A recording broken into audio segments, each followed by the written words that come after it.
Thank you, everybody, for taking the time out of your busy lives to come and listen to what I have to say here tonight. I appreciate that very much. You know, I've heard from so many truckers that were in Ottawa that Joe was the guy who was there making sure they had a roof over their head, kind of quietly doing things behind the scenes to make sure that that effort could go off. And that says a lot. Back in a time when he was phoning other MPs to come out and to show their support and nobody returned the calls, he was there on the front lines making sure that that happened. Those freedom fighters were supported in the ways that they needed. Because Joseph is the only candidate in the race who's not connected to the World Economic Forum in some way, shape, or form. So that's why I'm here. And the biggest reason why we're in this state is because of the World Economic Forum. And if you want to call me a conspiracy theorist, just go to Klaus Schwab's video where he tells the world that basically half of the government of Canada belongs to the World Economic Forum. Adam Soos here for Rebel News, and we're on location in Airdrie, Alberta, where a new approved candidate for the leadership of the Conservative Party of Canada, Joseph Bourgault, is in town for an event. He is very much an underdog, but one with some interesting perspectives that may draw votes from people with freedom-oriented votes and from social conservatives as well. He's also garnered the endorsement of a Canadian gold medal Olympian, as well as Stanley Cup champion and former Calgary Flame, Theo Fleury, so that is sure to draw some eyes to his bid for the leaderships. We will actually be speaking to both of them for exclusive interviews tonight here in Airdrie to learn why they feel that Mr. Bourgault is the best choice for the leadership of the Conservative Party of Canada in our latest leadershipreports.ca coverage. Thank you, everybody, for taking the time out of your busy lives to come and listen to what I have to say here tonight. I appreciate that very much. Well, I do kind of like his a little bit of a slogan he's got there about the freedom and whatnot, right? So actually, it's a little bit more active than I've been in politics in a long time, just from things that have been going on lately, right? So I'm really just looking for a change here in Alberta. I really am, right? So I'm kind of disappointed in the government and everything else that's going on right now, much like a lot of other people are, right? So yeah, I'm really just feeling people out and seeing which way to go. So Josh Twig, who's organizing tonight's event, he and I were involved in the Derek Sloan campaign. So during that time, a lot of my people got together. We supported Derek. We organized prayer. And so when he called me and said, you know, can you come out tonight? We need prayer. I said, sure. So I'm here with former MP Rob Anders. We've seen you at a number of these events, protests, all that good stuff. What is it particularly about Joseph Bourgault that has you coming out, checking out his bid for the leadership of the Conservative Party? You know, I've heard from so many truckers that were in Ottawa that Joe was the guy who was there making sure they had a roof over their head, kind of quietly doing things behind the scenes to make sure that that effort could go off. And that says a lot. Back in a time when he was phoning other MPs to come out and to show their support and nobody returned the calls, he was there on the front lines making sure that that happened. Those freedom fighters were supported in the ways that they needed. So that's one of them. And the other thing is that his tax policy is fantastic. I don't know if you're familiar with it, but yeah, it's, you know, $50,000 basic exemption for everybody. So if it's a family of four, you'd have one for the wife, one for the husband, two kids, $20,000 exemption each. So a family of four would have $140,000 absolutely tax-free, you know, and then after that, they pay a 15% flat tax. Awesome. So that's pretty exciting stuff.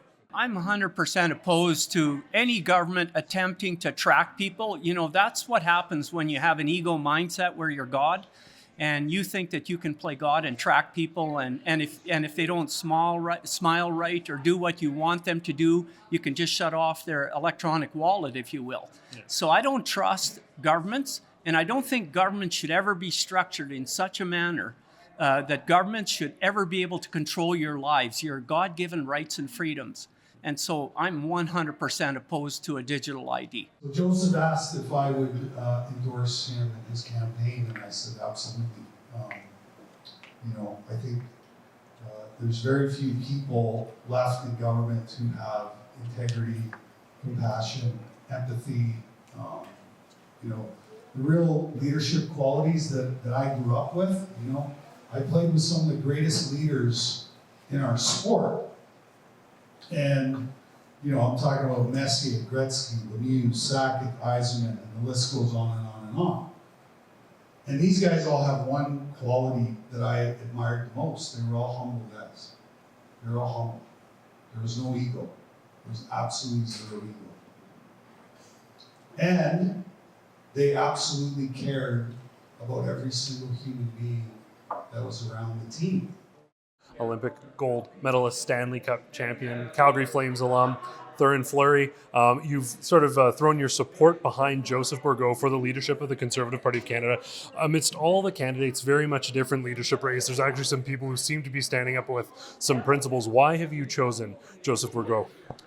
Because Joseph is the only candidate in the race who's not connected to the World Economic Forum in some way, shape, or form. So that's why I'm here. And the biggest reason why we're in this state is because of the World Economic Forum.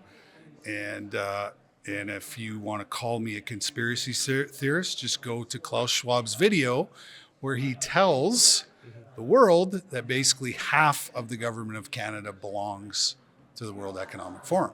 Yeah.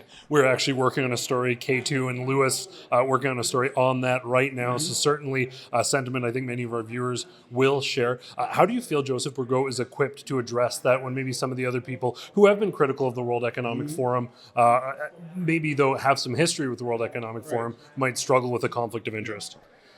Well, Joe also is a very successful businessman. And all the politicians that are in Ottawa, they're all career politicians. And when you have a bunch of career politicians in office, what happens? Corruption and this craziness that we've been living in for the last 2.5 years. So, I think Trump was a perfect example of when you get a businessman who's running the country.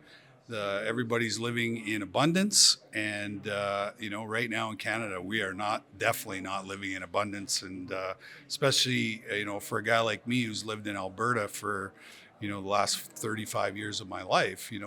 I know what big industry and a booming economy can not only do for the regular people, but it also does a lot trickle down effect to all the charities and everything that comes with a booming economy. And right now in Alberta, in the 35 years I've lived here, it's ugly.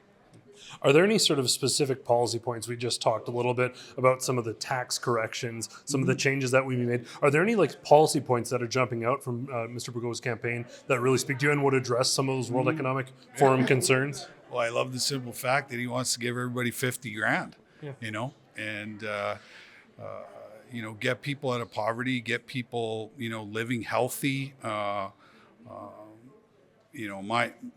My platform is trauma, mental health, and addiction. And what have we seen a spike in the last 2.5 years? We've seen a spike in mental illness.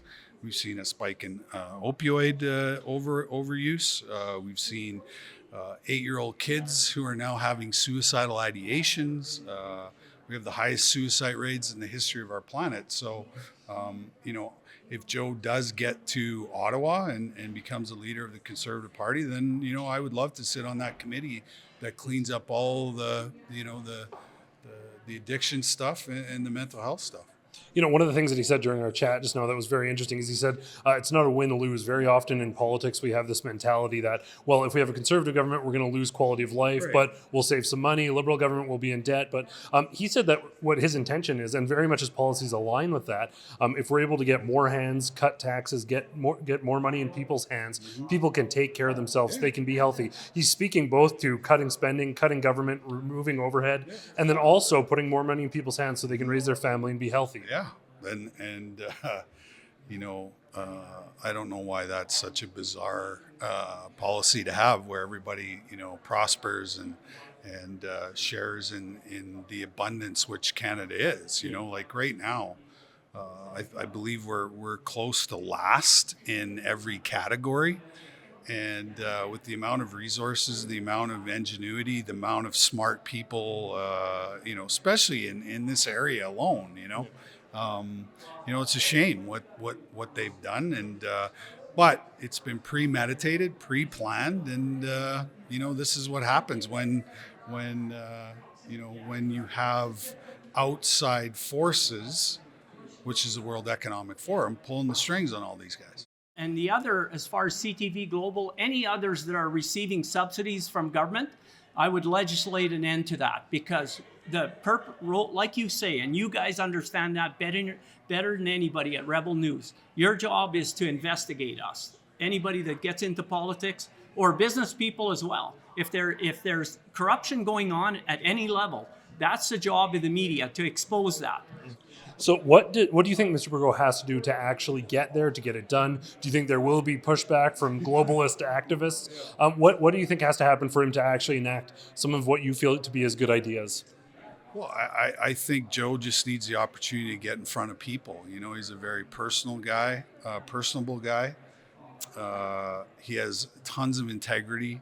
He has tons of honesty, openness, and he just tells it like it is. You know, and you know, he's a successful businessman, right? He knows how to lead people. He knows how to run industry and all those things. And so, you know, that's the biggest reason why I'm here, and that's why the biggest reason I've endorsed Joe is he's from Saskatchewan. I was born in Saskatchewan. I think some of the best people on the planet live in Manitoba, Saskatchewan, and Alberta, and you know, all we know how to do is work hard, and when you work hard, you know, good things happen. And I think that, you know, all this woke ideology, all this wokeism and craziness that's happening, you know, is done such a disservice to, you know, to people's mindsets, to people's, you know, attitudes and all this stuff. And you know, that's not the Canada that I know, that I grew up in. You know, because, you know, I built a hockey career on you know, where everybody told me I wasn't going to play because I was too small and too this and too that. Well, you know, I knew that hard work and dedication and all those things, you know, are part of success. And, you know, I've lived the majority of my life that way. You know, I had a small bump along the road, but, you know, part of my comeback in life is I got back to the basics. And in Canada, we need to get back to the basics, where hard work and love of your neighbor and helping out in any way that you can. You know, that's the Canada that I know, and that's the Canada that I love. That's the Canada I represented, you know, 10 times in my career. And so we need to get back to those core values of who we are as Canadians. Well, there you have it. Some of our coverage. Once again, we're the only media outlet there covering this Joseph Bourgault event in Airdrie, Alberta. We had the opportunity to speak to a legend, Theo Fleury, as well as some other attendees, including a pastor, a former member of Parliament, and some of the other people who came up just to see what Joseph Bourgault was all about. I did have an exclusive interview, an extensive exclusive interview as well, which should already be out. We'll be sure to include a link to that in the description of the copy below, that you can check out, where Joseph Bourgault answers questions and breaks all of that down. So be sure to check that out as well. I want to thank you all so much for tuning in for Rebel News. I'm Adam Sos. Once again, we saw virtually no other media coming out covering these events. We're very often the only people on the ground. So if you want to make sure you don't miss a thing, and not just from the front-runner candidates, but all the candidates in this leadership race for the Conservative Party of Canada, make sure you go to leadershipreports.ca.